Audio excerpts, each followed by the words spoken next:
Telling the stories of entrepreneurs and how they overcame the struggles and challenges to get where they are today.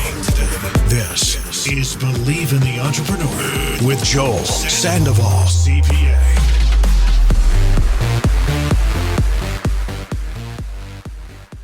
Welcome to another episode of Believe in the Entrepreneur, and I'm super excited because I have Chris Ferrill in the house. Who Chris is a good friend of mine, is also the IT guy that helps me here at my firm, Sandoval Tax CPAs. But not just that, I mean, he's also an entrepreneur, built websites, built apps. I mean, he's the IT go-to guy. So Chris, thanks for being on the show. Yeah, thanks for having me. Awesome. So Chris, for people that don't know, we can take it back to, when you started helping me when I was barely starting my firm, only had a couple employees, but I'm sure there's like even more before that where I don't know, much about your story before that. So why don't you start by telling me a little bit about yourself and how you even got into this world of IT? So probably back in 2006, I got my probably third or fourth job at Best Buy selling computers. And then for a little over a year, I worked my way up to Geek Squad. Okay. And learned how to interact with customers and like do technical like troubleshooting. Yeah. And then after I left there, I applied for my first like MSP gig, and I was there for a few years, and then we got purchased by another IT company, which then just fast tracked my basic skill set. Nice. They like forced me out the door to go help customers on site. Gotcha. So, yeah. That's cool. Yeah. Once I did that, I ended up going to another IT company, and I got stuck there for like a year and a half, and I had a couple classes left at BC to get my degree. It was in web development, and I wanted to finish them, and I didn't really like where I was working, so I ended up just going back to school, finishing that up. And by the time I finished that, I have a really good working relationship with SWAT PC downtown. They do residential. They're some of my best friends. Gotcha. But businesses call them, which I think that's how I got in contact with you. And I just decided to take the leap and do my thing. Nice. Yeah, nice. It's been working out great ever since. That's awesome. So, I mean, you started with the story at Best Buy, but so did you know from like the day you were born, like, hey, computers is for me, or? Oh, yeah. I mean, growing up, we had computers. I mean, we had one of the earliest Macs. But yeah, I was always taking them apart and figuring out how they work. And we were on the computer growing up all the time. Oh, okay. Playing video games and nice. upgrading them. So typical nerd stuff. So you found your passion at a pretty early age then. Mm-hmm. So like, what was it about like computers, like in general, that you're like, hey, this is like, kind of like fell in love with that? I thought they were amazing. I mean, back in the day, like with dial-up, like you had AIM, AOL Instant Messenger, IRC chat. Like it was cool that you could talk to a random person or multiple people in a chat room all over the world. Mm-hmm. So that just kind of like sparked my interest. And I mean, back in the day too, there was like hacker tools, like messed around with those and learned like what they did, and just had dumb fun with that. Yeah. And yeah. That's cool. I mean, yeah, I remember I had a friend actually back in high school, and he would like just take computers apart for fun and stuff, and like look at the pieces, and I'm like, dude, this is like all foreign. Like, I'm like, but he was like all into it and stuff, and like he like looking at the different hard drives and just the all the pieces that went into it, and he never really made it his career, but like he does it on the side and stuff for friends, and it's pretty inspirational to see like people that are into that. Just kind of reminds me of like even Bill Gates, that created computers, and like it takes like a special brain, I feel like. Yeah, I mean, he's definitely on another level than I am. But him and Steve Jobs, thankfully, were around to pioneer it. Yeah. But yeah, I mean, when I was at Best Buy, like I saw Windows Vista get released, Windows 7 get released. Like it was crazy. Mm-hmm. And that was when computers were $1,200-$1,300 for something that should not have cost maybe $100 nowadays. Right. So it's also cool to see like where they started. I mean, I remember our first computer had a few megahertz like for memory, and now you have to have a minimum of like 16 to keep them running smoothly. So Yeah, that's crazy. yeah, it's a very cool field that I hope more people get into because it's a great career. Yeah, for sure. And in technology, I feel like it's kind of like what's booming right now.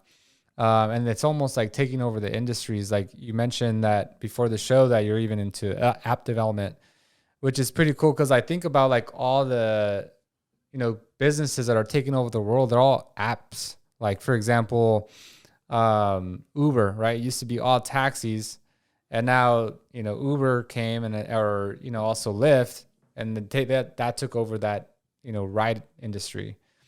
And same thing with like Best Buy, right? People bought, they rented movies to go to the typical store, and now it's like Netflix all streaming, and it's technology that's taking over the world. Yep. So I think like if you're not embracing technology, it's like you're going to be left behind. I agree. So how do you, with technology like changing so fast, like you mentioned, Windows Vista, Windows 7, like, those are like, even though it was just a few years ago, like they're so outdated now. Like, how do you keep up to date with everything that's going on with technology? Just get my hands on it and mess around with it. I mean, like Windows 11's out and I hate it. I wish it never happened. Yeah. But yeah, sometimes it causes more problems than good. Right. But yeah, just getting physical hands-on with software Nice. is the easiest and best way to learn. Nice. So did you learn all your skills just from like getting your hands dirty that way, or did you have a mentor or someone? Because I know you mentioned that you got purchased, or that company you were working for got purchased, and that kind of opened your doors and stuff too. So where'd you learn like your skills?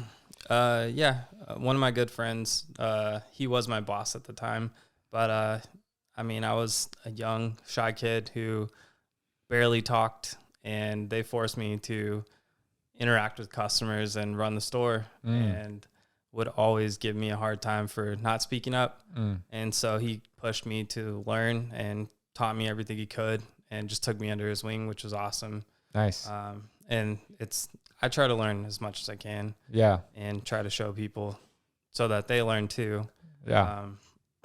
But yeah, I definitely had people pushing me. Yeah.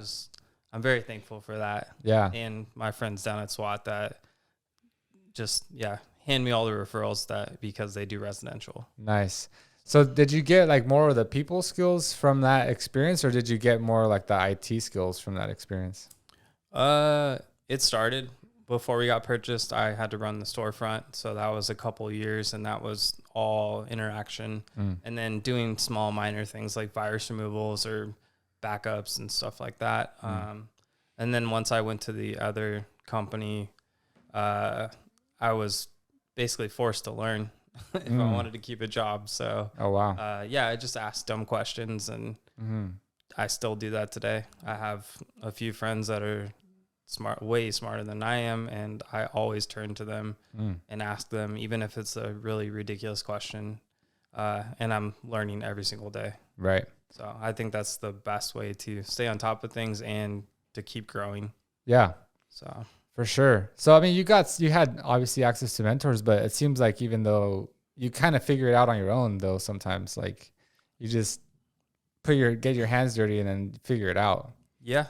That definitely is what you have to do. And then along with learning how to create a business and form like a corporation or LLC, I had to learn all that stuff, learn tax stuff, learn payroll stuff, how it is to have an employee and the procedures you have to take and all the responsibility that came along with it. Right. So, yeah, it is definitely a learning process. For sure. For sure. Because, like now I feel like people probably have a maybe easier time learning because there's like YouTube, right? There's Google, where you can kind of just Google stuff and like you'll read articles. But like back in, when you were probably at Best Buy, the YouTube probably wasn't as strong as it is now with so much people putting information out there. Yeah, I think they just started, or they were just becoming somebody. Right. So yeah, there was no YouTube videos really. Yeah. It's just getting your hands on it and figuring it out. Like the troubleshooting stuff. It took me a lot of years to learn, but now I can look at an issue most of the time and just be like, oh yeah, we could do this. Or Wow. if I see something, it's like, why don't we try this? And most of the time that's the solution. So, Right. but I didn't learn that overnight. Right. Yeah, for sure. And you make it seem like so easy. And for any business owner that doesn't have IT, it's like one of the most important things I think in a business. Because I'll tell you a little bit of my story, Chris. Like, I remember I started my practice, and one of my computers went out. And as you mentioned, I took it to what's the name of the SWAT PC? Yeah, SWAT PC to get it fixed. And they were able to fix it and went to pick it up. But then I had 2 employees at the time, and we were kind of having to like email documents to each other. We were sharing documents through email. I'm like, when I worked for a different firm before I started my own practice, I was like, we didn't have to do this. Like, we just had a shared drive where we could access files. I'm like, there has to be a way to do that. And I didn't have much of a budget at the time. So I was like, okay, let me see if I could figure this out on my own. And I started watching YouTube videos, and I was like, what am I doing? Like, this is not for me. And so I went back to SWAT PC, and I was like, hey, do you know of anybody that can help me like create some kind of network, to have computers talk to each other? And I was referred to you, and it's been a blessing. That was like the best referral I could have ever gotten, because you've grown with us. We went from using a NAS drive. For those people that don't know what a NAS drive is, like a really small little Network storage. Yeah. To now having like a server that now my team is like, I have people working remotely. So I have team members that work in LA. I have team members like that don't just work here in Bakersfield. And I've been able to do that because of your IT solutions and the server, and being able to connect remotely really from anywhere. Even one of my team members like, hey, I was like working one day. You didn't even know I was like completely out of town. And I had absolutely no idea, because she was getting her work done. Yeah. And it's the power of IT. So, I mean, it just shows how important that is for a business. But, for any small business owner, like, how do you approach, like, if someone, is that kind of something that you do pretty often, that like the same experience that I had, or how is it with other customers? Yeah. I mean, I honestly manage companies that have 1 to 2 computers, but I also manage companies that have 100 users. But my main focus is helping the small business owners, because they need the same kind of support as if they were a huge corporation nowadays. But yeah, I just start small and say, here's the recommendations. I would recommend starting here, and then we can just build onto your network and just find out what was most important first. Like, if they needed to work remotely, let's get a VPN going so that you can access whatever you need. If you don't have a server, the options are like SharePoint. You can literally work in the cloud. So I give them multiple options, suggestions, recommendations to help them any way I can. Nice. And for the best price I can too. I don't try to upmark anything to they're a small business just like me. They're growing. Mm-hmm. I know how expensive things are. Mm-hmm. So I just want them to succeed too. So that's awesome. Yeah. I think I kind of knew that from the very beginning. I'm like, wow, I wanted to do it on my own, like figure out this IT stuff, because I was like, oh man, I'm sure it's going to be super expensive if I hire an IT guy. I hadn't even spoken to one, but I could just imagine the costs and the fees. And then when I met you, you like presented your quote, and I'm like, that's affordable. Like, that's a couple tax returns. But I'm also not a huge MSP. Like, they have a lot of overhead, and they do charge a lot. Right. So I think I try to go the route of helping small businesses and just going a different way than the old school way, or the way every other MSP thinks. Right. So yeah, and I think that it's an important part of like anyone's business nowadays. Like, if you don't have IT, like I wouldn't imagine like my business without you now. It's like I appreciate that. Because it's like there's absolutely no way that, I mean, we have everything stored on our server, and then like if something were to, let's say our server were to completely fry out, we have everything backed up. You'd be able to bring it back to life. Exactly. So I just have like so much peace of mind, and it's like you're just one call away. And it's like I don't have to worry about any of that. If a computer breaks, I just hit up Chris and you'll take care of it. Yeah, and that's what I like to do. I mean, I have some customers that do the break fix, like call me when it breaks, but my my whole like philosophy and goal is preventative maintenance.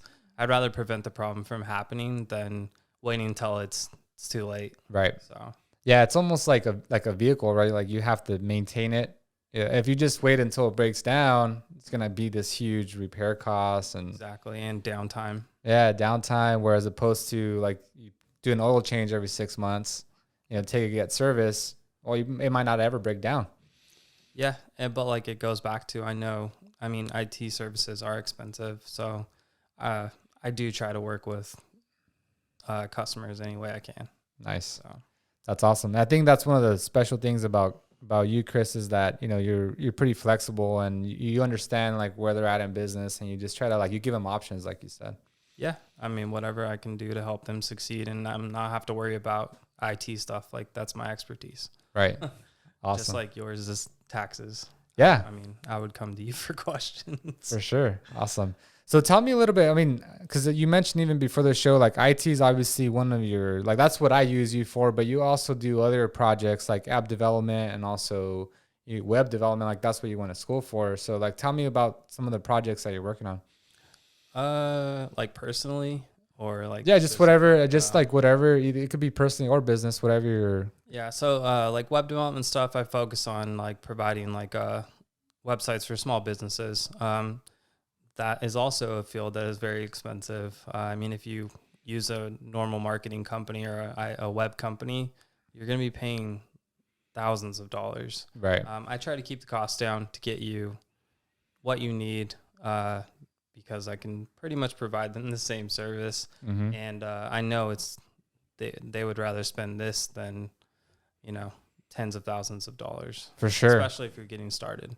Yeah. So, but sometimes, if I'm not the right fit, I recommend them like, hey, if you're looking to do like an app or something and I don't have time or it's nothing I could do, I will try and find like a developer for you. Mm-hmm. Because I am tied into the community downtown with Mesh Co-working. Have you ever heard of them? Oh, okay. No, I've not. Yeah, it's just a group of like business owners and developers that help each other out and they work for themselves. But oh, nice. yeah, so personal apps.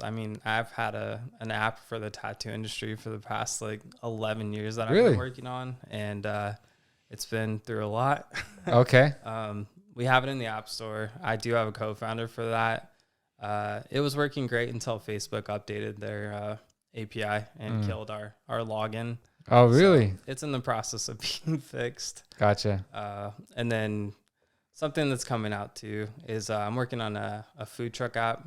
Oh, really? Yeah. So basically finding great food outside the restaurant scene. Oh, nice. And it'll be for food trucks, trailers, carts, vendors. So nice. hopefully we can have fun and find some good food. Yeah, for sure. But it's fun building products. Like one product that I made, all the antique stores downtown, I made it to where they uploaded photos, put in like a price description, and the vendor, it tied the vendor to the login.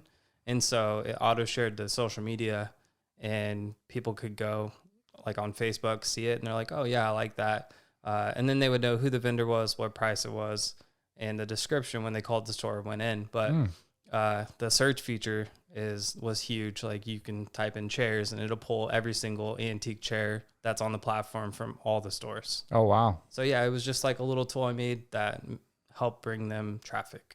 Oh, wow. Yeah. And it was awesome. Like we saw results like the first day. Nice. But before I made the first version using WordPress, it took me 3 hours and I think $122 of plugins that I bought. Oh, wow. And before I had probably like 11 vendors wanting to pay me, and I didn't even have a product. Really? So, yeah. Wow. And so I had to do something fast. Wow. And that was like the first version. But I like building products. It's fun. Nice. Seeing people use them is cool. Yeah, for sure. Yeah, I think that's probably like the creative side of you, right?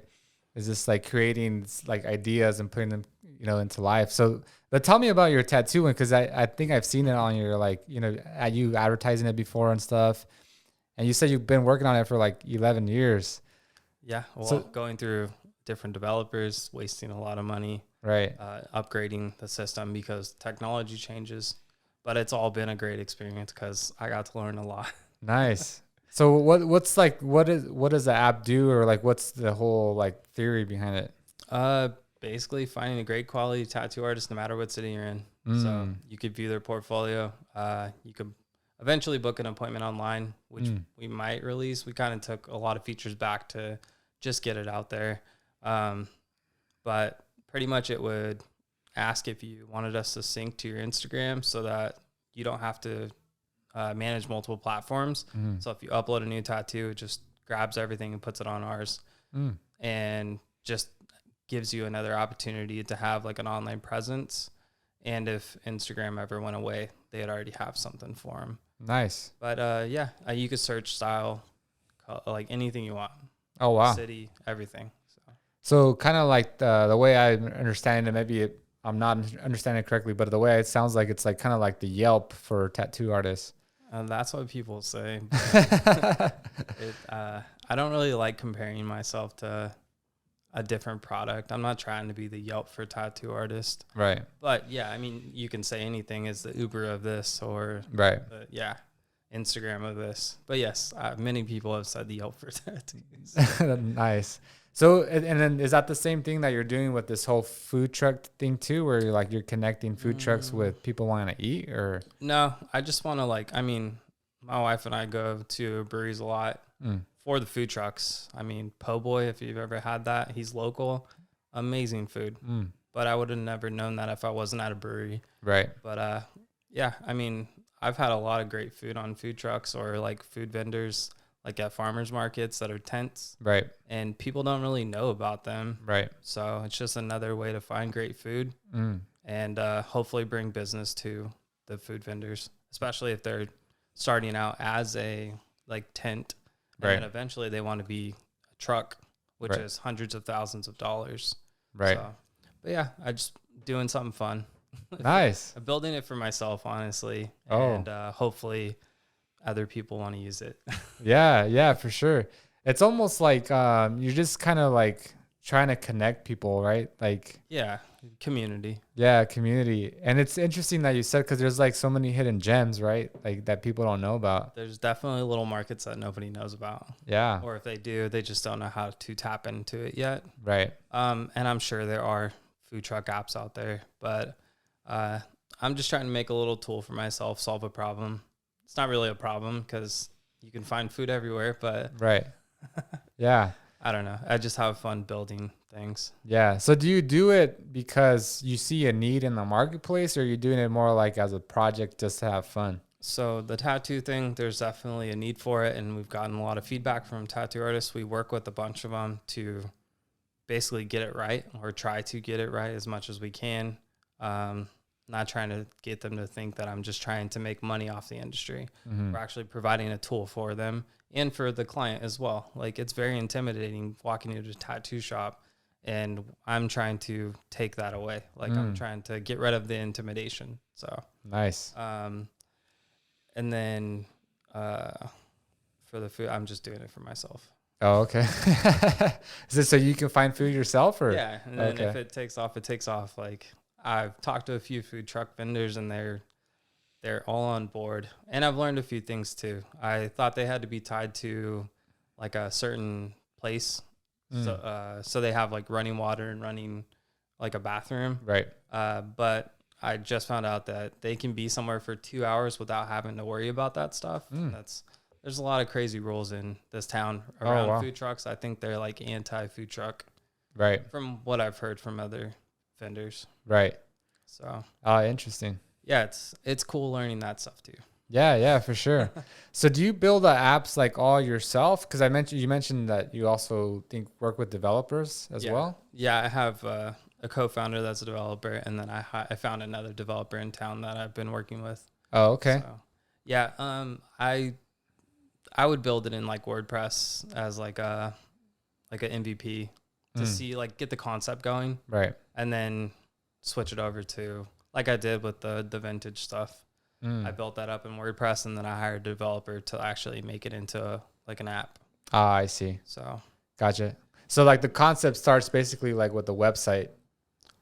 I think that's the fastest way to make a MVP. Right. Especially if you could put it together. I mean, the technology nowadays makes it very easy. Right. You can make an app with no code now. So Really? yeah, there's no code apps. It's huge right now. You use different like resources, and you could build an Instagram with no code Oh, wow. and push it out to the app store. Oh, wow. Yeah, it's kind of cool. Yeah, that's I didn't even know that was possible. Yeah, I started looking into it a little bit, but I feel like it's more to learn, and I don't have time for that. Yeah. So it was easier just to hire a developer and then give somebody else the opportunity to make some money and grow their business too. For sure. So awesome. And so how do you connect? Like, because one thing is building an app, right, or like a software, but then it's another thing to get people to use it. So like, how are you connecting like tattoo artists, with people who want to get tattoos? Like, how are you making that? Like, how are you marketing your product?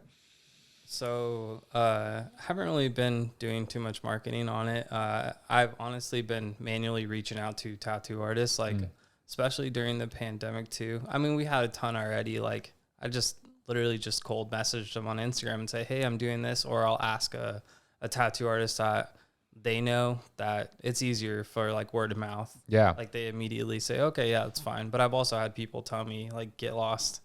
But yeah, just Instagram has helped me out a ton. And then especially during the pandemic, like everything was closed. Right. Tattoo artists, like they're really good at art and making things and prints. And so I was just trying to help out. So I started buying some of their things they were giving away. And then I just said, hey, you want to do a giveaway together? Oh, really? And then I'd ask them to download the app, check it out. They'd upload their portfolio, give me feedback, and then we'd do a giveaway.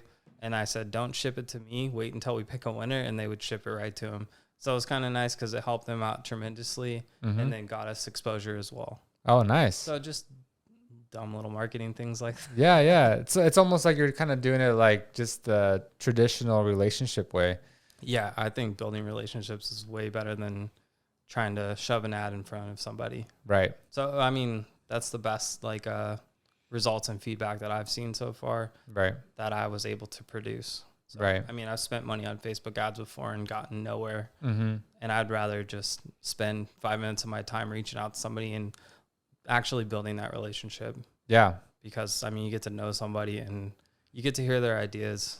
And some of them I never think of. And I'm very surprised that like that never crossed my mind. Yeah. And I think like when you offer that handshake, pretty much, it's like you're building trust right away. And when you show an ad, it's like people are almost skeptical and like it's harder to earn someone's trust through an ad than it is with like, hey, what's going on? Yeah. And a lot of times if I message somebody, I'll put at the end like, hey, this is not spam. Like this is legit me. Yeah. Yeah. Just so like they know. And sometimes people just read it and whatever, but other times it's been awesome because I got to actually interact. And honestly, I've talked to some people that have hundreds of thousands of followers, and it's nice. Amazing. Yeah. Especially when they download the app and try it out, and then we have all their stuff on our platform. For sure. Just by me reaching out to them. Nice. So, and Twitter is a huge resource as well. Like, especially with the startup community. Yeah. I've got to talk to a lot of cool people and got to learn a lot of good things or like great things from other entrepreneurs that have done things. Yeah. Which I would have never had that opportunity to speak to somebody in San Francisco or LA that's running a huge startup. Right. But it's just cool because they interacted and have a conversation and care about what I do. Yeah. So yeah, I think like there's a song, I don't know what the song's name is, like it happens in the DMs. Like I think I know what you're talking about. Yeah. It's like it literally does, and it's like, before you know it, develops into something more than like a relationship, but it literally just starts with a small conversation. Yeah, I feel like a lot of people are afraid to put themselves out there too. I'm all about asking dumb questions. I mean, last week, I think I messaged a few people. Like one guy sold a startup, worked at Stripe, which is a payment platform, and then now he's doing something different. And he has a huge following. And I was just like, do you have time to like do any kind of mentorship? I haven't heard back from him yet, but like I messaged another girl that has a startup too, and she was like, I don't have the bandwidth at the moment. So yeah, I have no problem like putting myself out there and being vulnerable. Yeah. I feel like more people need to do that. For sure. Yeah, it's just like just getting out there and just, you know, expressing whatever thoughts you have. Yeah, because I mean, it's just all feedback, good or bad. Right. So Yeah, 100%. So how many like for your tattoo app, how many artists are on it right now, or is it still like kind of in the beginning stages? it's like, yeah, we haven't really done much with it just because like the login's been broken for a minute due to Facebook. Gotcha. But I don't know. I think we have like 35. Like I just handpick people. Gotcha. But I mean, we have over like 50,000 tattoos on there. Wow. Yeah. So if you're like interested in a cat tattoo, you could type in cats and Yeah. it'll pull up all the tattoos related to cats. So you kind of see the idea of like what you could be looking for. Same with dogs, elephants. Yeah. So Nice. just trying to make the process easier, especially if it's your first tattoo. Yeah. Very, very hard. We got to get that login fixed so that way we can blow this thing up. I know. It's in the process. Nice. So That's cool. So, I mean, how did you, because you worked at Best Buy, worked at computers, and then worked for some other MSP companies, and then you eventually decided to become an entrepreneur. So, like, what made you even want to be one? there's this guy, there used to be a website called dig.com. Okay. Like it was a social news website. And this guy named Kevin Rose, he's huge in tech. He's been around forever, like Web 2.0. But he's kind of the reason why I got into tech, or into startups and stuff like that. And then it just went from there. Yeah. So was he the reason you decided to go out on your own, or just more like learn about IT? No, just, he wasn't really the IT part. He was more of the web app part. Oh, okay. Gotcha. The IT stuff, I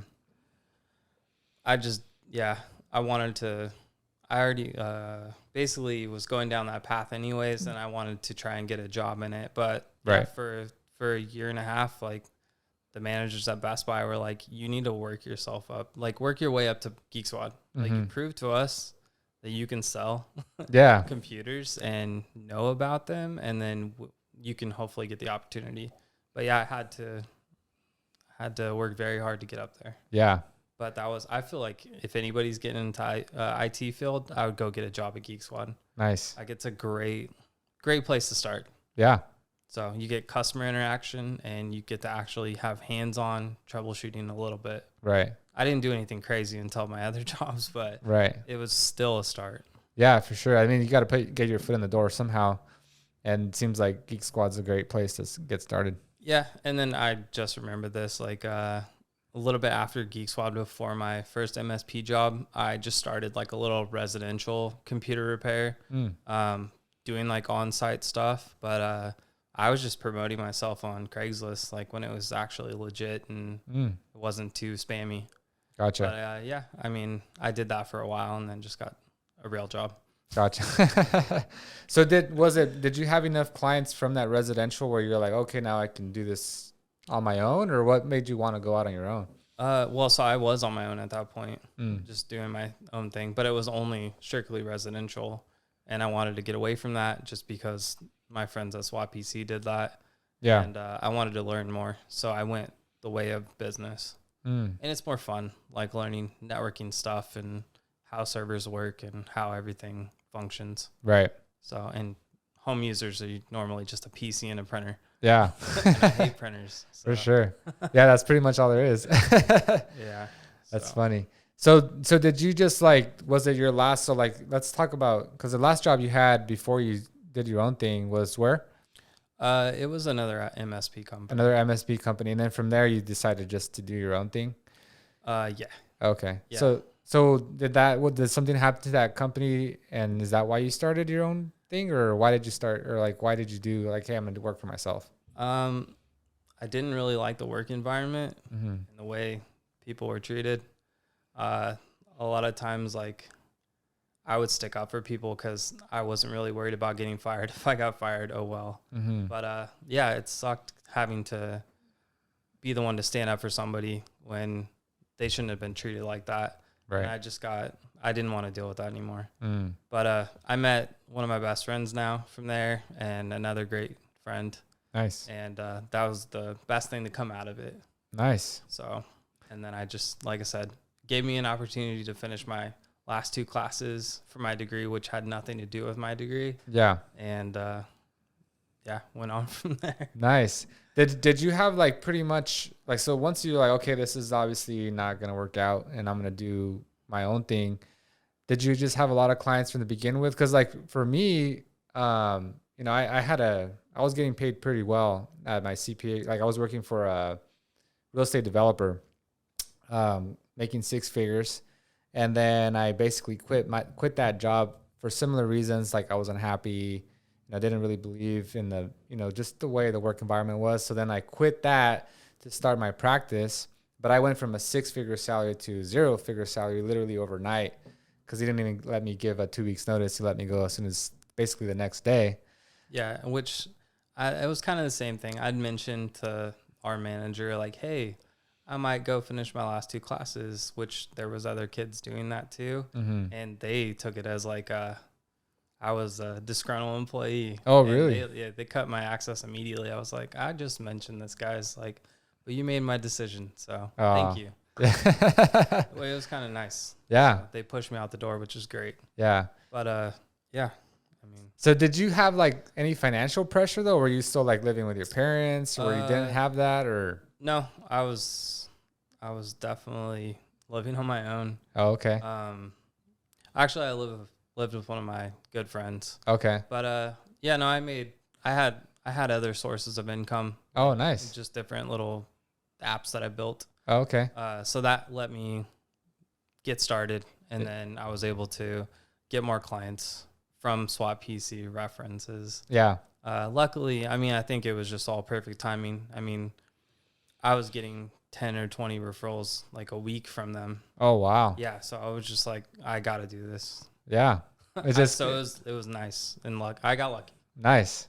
So it was good timing, but obviously you had to develop that relationship with SWAT PC. Yeah, I've known him. I worked with him a long time ago at Geek Squad, and he's just been one of my best friends since then. So since 2006. Oh, wow. Yeah. So it worked out. They only want to deal with residential, and he trusted me, and it's been a great working relationship for both of us. For sure. Yeah, it just again goes back to those relationships, like you're saying, even when it's in the DM or if it's through other previous jobs, like some of your best friends are from those other jobs you've had. I mean, those relationships like sometimes last a lifetime. Yeah, and that's why I hope they do. Yeah, for sure. Awesome. So what is something that you're excited about, Chris? I know like right now you like you mentioned you have apps that you're working on. You also help build websites. You help small businesses with their IT solutions. But like, what's something that you're kind of excited about going forward? In like the IT industry? Yeah, or just you personally, like something that you're working on that, you know, you're kind of excited about. Well, I really want to get that food truck done. Yeah. A food truck app done. But I have a book, like a children's book that I'm going to write. Oh, really? Yeah. That I've been working on. Like I said, I do a lot of dumb little things just to have fun with them. Yeah. And they're not dumb, but yeah, I just don't like talking about this stuff. Yeah. Well, I mean, where do you get the inspiration to like work on these little projects? So that's pretty cool. Like that's completely different from anything else that you've done. I'm just so I can do it. I mean, just something to do, like and try it out at least. Yeah. And then I have a friend that's an author, and he's kind of like just all you got to do is put words on a piece of paper, and I'll help you edit it. And then I have a friend that originally designed my tattoo logo, and she illustrates books, like children's books. Oh, really? And I was like, would you be interested in doing this if I did this? And she's like, yes. Nice. So yeah, well, it's just, yeah, I don't know. I write down a bunch of ideas, and honestly, like I was kind of like, I've been waiting for a very long time to get this tattoo thing off the ground. And instead of waiting, I just told my wife, I'm just going to do everything else that I have right now and just get all those things done while I'm still waiting for this. And that's where I'm at right now. Nice. So that's why I have a ton of things going on. Yeah. And it seems like you're just like creative in general. Like you say, you like to build stuff, right? So you probably, you know, you get an idea somehow, and then you're like, let's try to build it, see how it works. Yeah. And then, I mean, if there's a market for it, and I mean, honestly, there's a million ways to make money nowadays, especially with like e-commerce. And that's another little thing that I have going. We started a little e-commerce shop that's for like wine, cocktail and coffee accessories. Really? Yeah. And it's all drop ship. Oh, wow. Yeah. And I threw the site out there and I made my first sale within like a couple of days randomly to some girl in a different part of California. Oh, wow. And she just randomly searched something. Yeah. It was kind of cool. Wow, that's pretty awesome. So, but how do you get your creativity though? Like, cause I'm asking, cause I'm not creative at all. I'm like the opposite. Like especially as an accountant, like everything's very structured. You created this podcast. Yeah, I think, well, for me, it came from like inspiration. Like I was a guest on a podcast and I was like, man, I really enjoyed it. So I was like, let me try to see if I can build my own. And that's where I got, created this. But like for you, where do you get your inspiration? I don't know. It just comes to me sometimes. If we're doing things and some random thing happens, it's like, oh, that'd be cool. Like, I got my inspiration for the tattoo app. I was in San Francisco on my birthday and I got like this tattoo and it was 5.5 hours of me walking back and forth across the city. And it was the worst experience of my life. So I was like, maybe I should just solve this problem now. Gotcha. So that's how that started. The food truck thing, we just like going to food trucks and it would be cool to see them moving around on the map and go to different cities and try out awesome food trucks. Cause I mean, Portland has its own little food thing. LA has a giant thing that's called like Smorgasbord. And Okay. It's all food trucks, which hopefully I could reach out to some of them and get them on board. Yeah. So I don't know. It's just solving problems, I guess. I gotcha. A lot of times, like a lot of successful or apps are just built because they're solving the person's problem or something they want to see. Right. So, Gotcha. It's almost like you see two dots that are like, there's a gap. yeah. And then like the vintage thing, when I would go into antique stores, like it was dead. And it's like, what if I just made something that could bring traffic here? And they were all on board.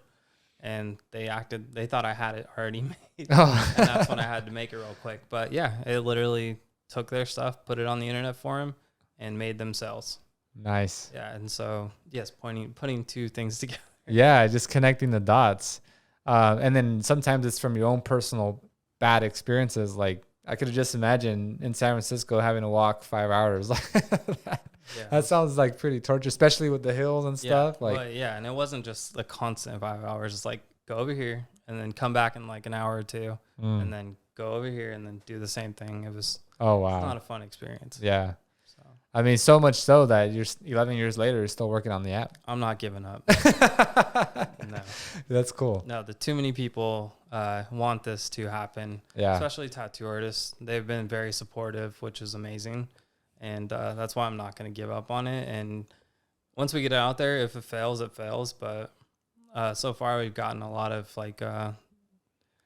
people behind us from the community, which is awesome. Yeah. And it's going to help them out too, hopefully. Yeah. So that's awesome. So I what I get from you, Chris, is like, it's almost like, because everyone's motivated by different things, right? And some people are motivated by money, but like yours is like, you're not, money's kind of just a bystander. Like you're just motivated by solutions, like how can I solve problems, and how can I make life, the antique store, right? How can I make their lives easier and make them sales? So you're just generally trying to just solve problems. Yeah, solve problems.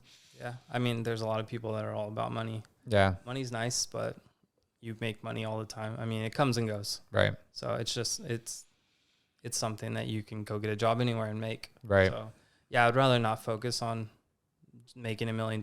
Like I've told many people that it's like, you don't need to make $1 million overnight. Like I've been doing this for like 4 years and I'm barely like able to hire an employee. Right. It's a lot of work. Yeah. But a lot of people don't know that either. Yeah. So I feel like everyone should own a business or be in charge of one for at least a year. Yeah. And say like all the expenses are on you. Everything's on you. So you know how it is. Yeah. Because I feel like that's one of the hardest lessons that business owners had to learn. Oh, for sure. So yeah, I think for me, that was probably like one of the hardest things that I had to learn, because especially like when you're specialized in one particular area, like for you, it's IT, and for me, it's tax. You know, I specialize as, you know, as an accountant. So like I devoted myself to learning accounting, learning tax, like, and then when I became an entrepreneur and a business owner, I realized like how little I knew. Like I didn't know anything about running a business, how to manage employees, how to build a culture, how to like build this. Like all I knew was, you know, how to do taxes and how to do accounting. And learning the business side, it's like you said, it's a completely different, you know, almost solution that you have, a problem you have to solve that you're not aware of. And so, but I think when you know how to solve problems, it's like you're always going to be employed. Yeah, or surrounding yourself with people that have done it before and that could help you. Right. I try to do that as much as possible. For sure. So, yeah, no, it's definitely been a learning experience. Yeah, 100%. Trying to have fun while I'm doing it too. Nice. Enjoying the journey. That's awesome. Yes. So Chris, you know, for any entrepreneur, business owner that wants to reach out to you with any of the projects you got going on, obviously they can go to your Instagram, which is Chris Ferrill, at Chris Ferrill. Also, your website is swatmsp.com. You also have a Instagram profile, SWAT MSP LLC. So anyone can reach out to you there. And then again, it all happens in the DM. So just hit up Chris. So Chris, thanks again for being on the show, man. It's been an honor, and you know, I'm very honored to have you as part of my team here as well, as far as everything that you've done for me. I appreciate that.